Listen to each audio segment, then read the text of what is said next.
All right, this is your notes on Chapter 3, Section 3. This is piecewise and power functions.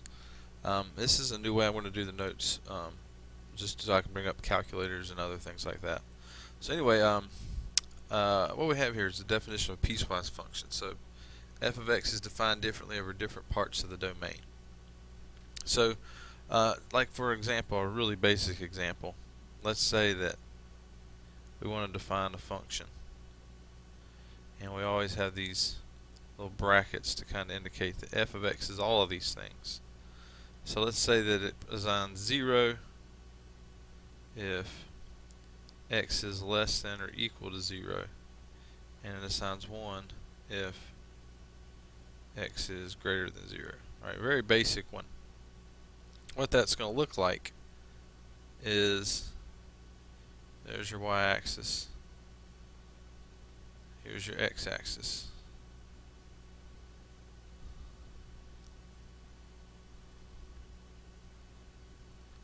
There's x, here's y. So your let's see. Let's do red.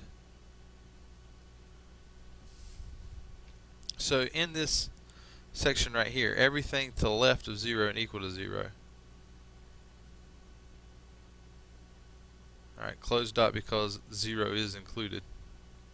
And then everything to the left of that, all this stuff, it's assigning an output of 0, meaning that we're not going above the axis. Okay, so for all of these, like -1, -2, -3, for all of these inputs, we go to that input, we don't go up or down, right? The output is 0, so we just, wherever we go left, that's where we end up. Okay, but for the other one, let me mark this one. This one I did in red. Alright, for the other one I'm going to do blue.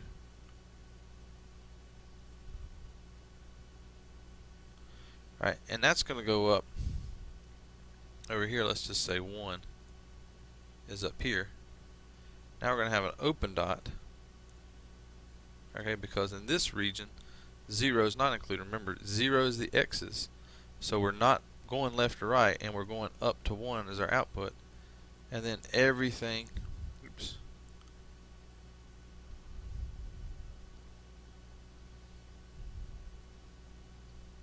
everything to the right of that is going to have an output of 1. Meaning 1 is going to go up to 1. When x is 2, 2 is greater than 0, so the output is 1. Right? 1, this one, is greater than 0, so the output is 1. So it sends it up to 1. 3 is greater than 0, so the output is 1. But -1 is not greater than 0, it's less than or equal to 0. So it just stays down there on the x-axis. Okay?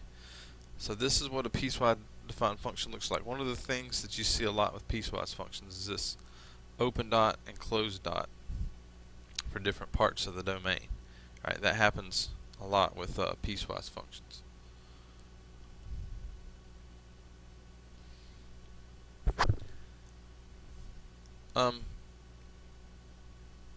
Think about the post office.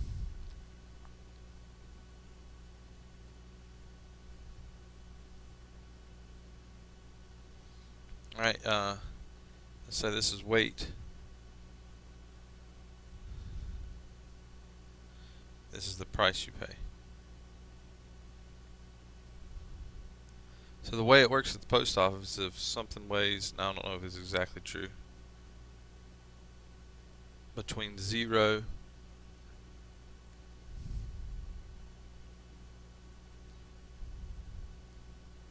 and 1 ounces, you pay 44 cents. I still think that's the price. I'm not sure. I think that's the price of a stamp. And then if something weighs a little bit more than an ounce, but not quite 2 ounces, or all the way up to 2 ounces, let's say you pay 64 cents. And then from more than 2 but all the way up to including 3. Let's say you pay 84 cents. Okay, so it looks like it's going up by 20 cents every time we get to a whole number ounce. Now, that technically is what's going on here, but it's important that you see that this is not a line.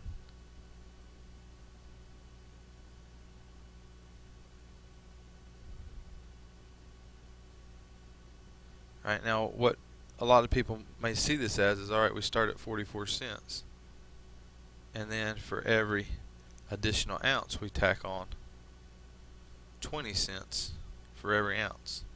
And that's how we're getting our weight, or our Y value. Alright, this is not true.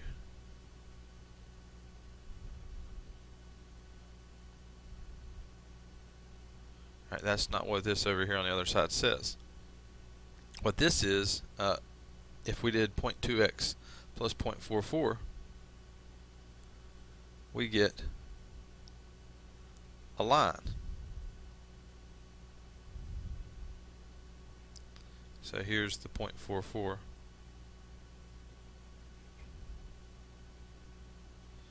.64, .84.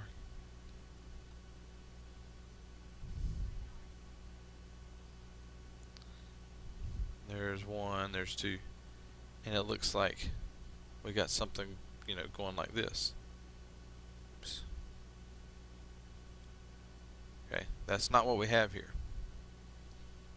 All right, what we have here with this piecewise function is something we call a step function. This is the first time you'll see a step function this semester. We don't see them a lot, but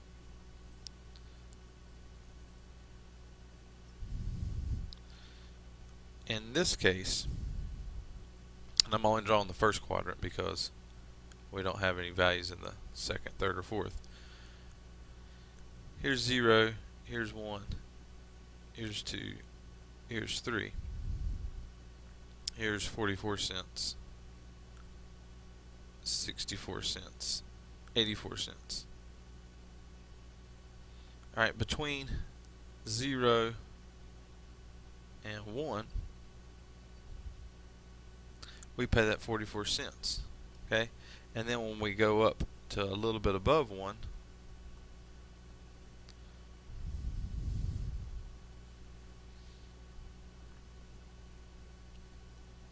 all the way up to 2, close dot at 2, we pay 64 cents. Alright, then we go up a little bit above 2, which means 2 is not included, all the way up to 3, 3 being included.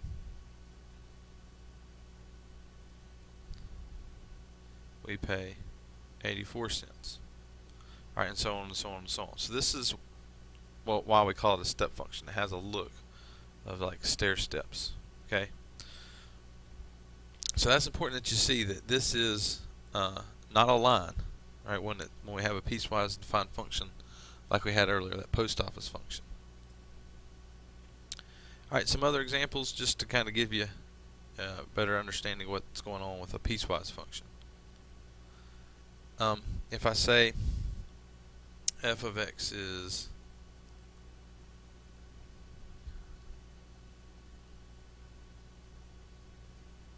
(5x plus 2) if we're between 0 and 3, but not including 3, and then it's equal to x cubed if x is between 3 and 5, and this time we'll include both 3 and 5. Alright, notice 3 is not included here, it is included here, so it can still be a function.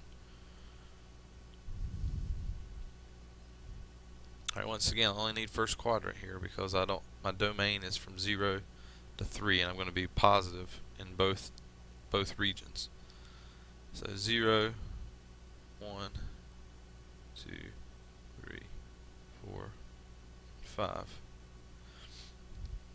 Alright, in this region, for 0, 1, 2, and 3, these three right here, I put the input into this line, 5x plus 2. So for 0, I plug in 0 here, and I get 5 times 0 is 0, plus 2 is 2.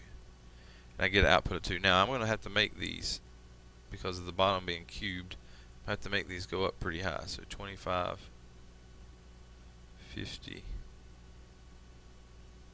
75, 100, 125.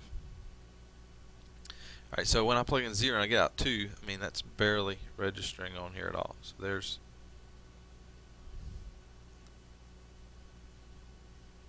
that. Alright, now go up to the next one. 1. 1 is still in this region.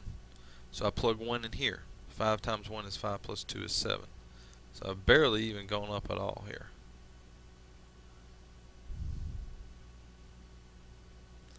Alright, when I plug in 2, again 2 is still in this region. 2 times 5 is 10 plus 2 is 12. So about halfway now up to that 25. Alright, now 3 is not included in this region. I'm still going to plug it in, but I have to remember to use an open dot because 3 is not a part of this region. Alright, so 3 times 5 is 15 plus 2 is 17. But again, I need an open dot here. Now connect these. This is a straight line. We'll pretend that what I draw is straight.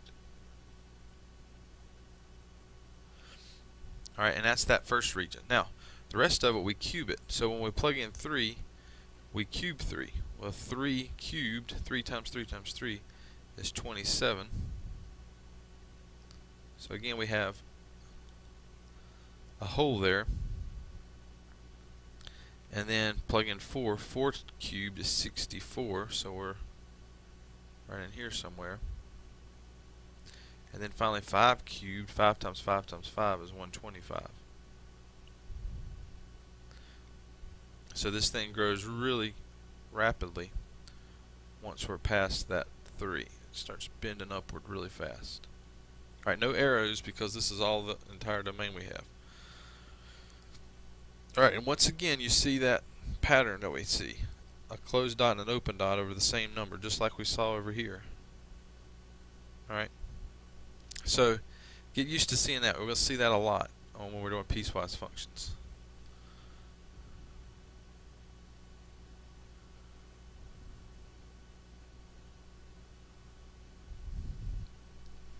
Alright, one particular type of piecewise function is the absolute value function. I know you've probably seen absolute value before.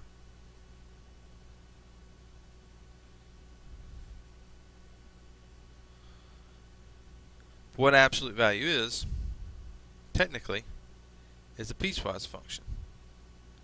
It's equal to negative x if x is less than 0. It's equal to x if x is greater than or equal to 0. Alright, so you've seen this before, you've done this before, but if I have something like negative 3, well, according to this, since negative 3, that's what's inside the bars, negative 3 is less than 0, then I take the opposite of that. So that's equal to negative 3, which is positive 3. Alright, and then if I have something like 11, alright, 11 is greater than or equal to 0, so then the absolute value of 11 is just whatever was inside the bars. Okay, just notice this is what it's saying. X is inside the bars. If x is greater than 0, then you just take away the bars. So we just take away the bars. Alright, now the next thing we're going to do is we're going to pick up, we'll leave off here, we're going to do equations. If this thing underneath here is not just a number like it was here, how do we go about solving it? Okay, and it has to do with this up here. Alright, so we'll get back into this on the next set of notes, absolute value equations.